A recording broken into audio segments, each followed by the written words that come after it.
News ಬ್ಲಾಸ್ಟ್ಗೆ ಸ್ವಾಗತ. ನಾನು ಲಕ್ಷ್ಮಿ ಮೈಸೂರು.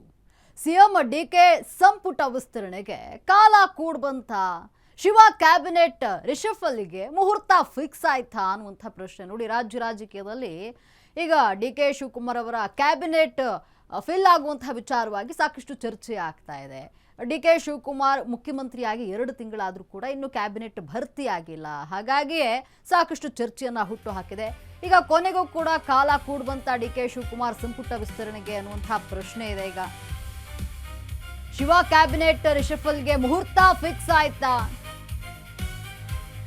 ಕನಕಪುರ ಬಂಡೆ ಡಿಕೆಶಿಗೆ ಈಗ ಖುಷಿಯೋ ಖುಷಿ. ದೆಹಲಿಯಲ್ಲಿ ನೀಟ್ ಹೋರಾಟ ಕೊನೆಗೂ ಅಂತ್ಯವನ್ನ ಕಂಡಿದೆ. ನೀಟ್ ಪರೀಕ್ಷೆ ವಿಚಾರವಾಗಿ ದೆಹಲಿಯಲ್ಲಿ ಪ್ರತಿಭಟನೆ ಮಾಡಲಾಗ್ತಾ ಇತ್ತು, ಇದೀಗ ಅಂತ್ಯ ಕಂಡಿದೆ. ರಾಜ್ಯ ಸಂಪುಟ ವಿಸ್ತರಣೆಗೆ ಈಗ ಮತ್ತೆ ಕೌಂಟ್ ಡೌನ್ ಶುರುವಾಯ್ತಾ? ಸಂಪುಟ ವಿಸ್ತರಣೆಯ ಸಂಭ್ರಮದಲ್ಲಿ ಡಿಕೆ ಶಿವಕುಮಾರ್ ಇರುವಂಥದ್ದು. ಇಷ್ಟು ದಿನ ಡಿಕೆ ಸಂಪುಟಕ್ಕೆ ಒಂದಲ್ಲ ಒಂದು ವಿಘ್ನ ಉಂಟಾಗ್ತಾ ಇದೆ. ಮೊನ್ನೆ ಅಷ್ಟೇ ಫೈನಲ್ ಹಂತವನ್ನ ತಲುಪಿದಂತಹ ಮಾತುಕತೆ. ಸಂಪುಟ ವಿಸ್ತರಣೆಗೆ ದಿಲ್ಲಿ ಪ್ರತಿಭಟನೆ ಏನಿದೆ ಅದು ಅಡ್ಡಗಾಲಾಗಿತ್ತು. ಡಿಕೆ ಕ್ಯಾಬಿನೆಟ್ ರಿಷಫಲ್ಗೆ ಜಿರಳೆ ಪ್ರೊಟೆಸ್ಟ್ ಅಡ್ಡಿಯಾಗಿತ್ತು. ಈಗ ಪ್ರೊಟೆಸ್ಟ್ ಮುಕ್ತಾಯ ಆಗಿದೆ. ಪ್ರತಿಭಟನೆಯಲ್ಲಿ ಹೈಕಮಾಂಡ್ ನಾಯಕರು ಬ್ಯುಸಿ ಆಗಿದ್ದಂತಹ ಕಾರಣವಾಗಿ ಇದು ಫೈನಲ್ ಆಗಿರಲಿಲ್ಲ. ಈಗ ಜಿರಳೆ ಹೋರಾಟ ಅಂತ್ಯ ಕಂಡಿದ್ದು ಸಂಪುಟ ವಿಸ್ತರಣೆ ಆಗೋದು ಪಕ್ಕಾ ಅಂತ ಹೇಳಲಾಗ್ತಾ ಇದೆ. ತುಂಬಿದ ಕೊಡದಂತೆ ಸಂಪುಟ ಭರ್ತಿಗೆ ಡೇಟ್ ಫಿಕ್ಸ್ ಆಗಲಿದೆಯಾ? ಮುಂದಿನ ವಾರ ಪೂರ್ತಿ ಸಂಪುಟ ಹೊರಲಿದೆಯಾ ಡಿಕೆ ಆಡಳಿತ ಅನ್ನುವಂತಹ ಪ್ರಶ್ನೆ ಇದೆ.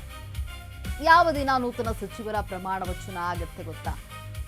ನಿಮ್ಮ ಅಶ್ವವೇಗ ನ್ಯೂಸ್ನಲ್ಲಿ ಇದು ಅತಿ ದೊಡ್ಡ ಸುದ್ದಿ. ಸಚಿವ ಸಂಪುಟ ವಿಸ್ತರಣೆ ವಿಚಾರ ರಾಜ್ಯ ರಾಜಕೀಯದಲ್ಲಿ ತೀವ್ರ ಕುತೂಹಲಕಾರಿಯಾಗಿದೆ. ಇವತ್ತು ವಿಸ್ತರಣೆ ಆಗುತ್ತೆ, ಸಂಪುಟ ವಿಸ್ತರಣೆ ನಾಳೆ, ಹೀಗೆ ಸಾಕಷ್ಟು ಮುಂದೂಡಿಕೆ ಆಗಿತ್ತು. ಕೊನೆಗೂ ಕೂಡ ಈಗ ಮುಹೂರ್ತ ಫಿಕ್ಸ್ ಆಯ್ತಾ, ಕಾಲ ಕೂಡುವಂತ ಅಂತ. ಯಾಕಂದ್ರೆ ದೆಹಲಿಯಲ್ಲಿ ಏನು ನೀಟ್ ವಿಚಾರವಾಗಿ ಪ್ರತಿಭಟನೆಯನ್ನ ವಿದ್ಯಾರ್ಥಿಗಳು ಮಾಡ್ತಾ ಇದ್ರು, ಅಂದ್ರೆ ಸಿಜೆಪಿ ಪ್ರತಿಭಟನೆಯನ್ನ ಮಾಡ್ತಾ ಇತ್ತು. ಈ ಒಂದು ಪ್ರತಿಭಟನೆಯಲ್ಲಿ ಕಾಂಗ್ರೆಸ್ ಹೈಕಮಾಂಡ್ ಕೂಡ ಭಾಗಿಯಾಗಿತ್ತು, ಕಾಂಗ್ರೆಸ್ ಕೂಡ ಪ್ರತಿಭಟನೆಯನ್ನ ನಡೆಸಿತ್ತು. ಹಾಗಾಗಿ ನೋಡಿ, ಕ್ಯಾಬಿನೆಟ್ ಭರ್ತಿ ಮಾಡುವಂತಹ ವಿಚಾರವಾಗಿ ದೆಹಲಿ ನಾಯಕರ ಜೊತೆ ಚರ್ಚೆ ಮಾಡಲಿಕ್ಕೆ ಆಗಿರಲಿಲ್ಲ. ಅಂದ್ರೆ ಅಂತಿಮ ಹಂತದ ಚರ್ಚೆ ಆಗಿತ್ತು, ಆದರೆ ಓಕೆ ಹೇಳುವಂಥದ್ದೊಂದು ಬಾಕಿ ಇತ್ತು. ಇನ್ನೂ ಒಂದು ಸುತ್ತಿನ ಚರ್ಚೆಯಾಗಿ ಸಚಿವ ಸಂಪುಟ ವಿಸ್ತರಣೆಯ ಪಟ್ಟಿ ಫೈನಲ್ ಆಗಬೇಕಿದೆ, ಈ ವಿಚಾರ ಚರ್ಚೆ ಆಗಬೇಕಿತ್ತು. ಆದರೆ ನೀಟ್ ಪರೀಕ್ಷೆ ವಿಚಾರವಾಗಿ ಏನು ಪ್ರತಿಭಟನೆ ನಡೀತಾ ಇತ್ತು ಅದರಿಂದ ಅಡ್ಡ ಆಗಿತ್ತು. ಇದಕ್ಕೆ ಅಂದರೆ ಫೈನಲ್ ಆಗುವಂಥ ವಿಚಾರಕ್ಕೆ ಅಡ್ಡಿ ಆಗಿತ್ತು. ಕೊನೆಗೂ ಈಗ ಪ್ರತಿಭಟನೆ ಅಂತ್ಯ ಕಂಡಿದೆ. ಇಲ್ಲಿ ವಿದ್ಯಾರ್ಥಿಗಳು ಗೆದ್ದಿದ್ದಾರೆ ಪ್ರತಿಭಟನೆಯಲ್ಲಿ.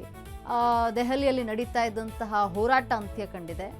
ಈಗ ಏನು ಸಚಿವ ಸಂಪುಟ ವಿಸ್ತರಣೆಯ ವಿಚಾರ ಹೈಕಮಾಂಡ್ ಅಂಗಳ ತಲುಪಿ ಮತ್ತೊಂದು ಸುತ್ತಿನ ಮಾತುಕತೆಯನ್ನು ನಡೆದು ನಂತರ ಸಚಿವ ಸಂಪುಟ ವಿಸ್ತರಣೆಯಾಗುವಂತಹ ಸಾಧ್ಯತೆ ಇದೆ.